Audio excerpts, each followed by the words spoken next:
या मतदारसंघातल्या पलीकडचा शेवटचा टोक असणाऱ्या पंढरपूर आणि मंगळवेढा या मतदारसंघानं 2009, 2014, 2019ला माझ्या वडिलांच्या नेतृत्वाखाली त्या मतदारसंघाने आदरणीय शिंदे साहेबांना मताधिक्य देण्याची भूमिका बजावली। तीच पद्धत, तीच परंपरा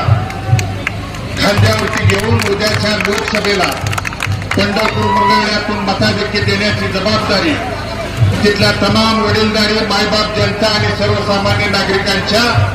इच्छेखातीर त्या ठिकाणी आम्ही घेतलेली आहे आणि म्हणून ती जबाबदारी प्रामाणिकपणे पार पाडण्यासाठी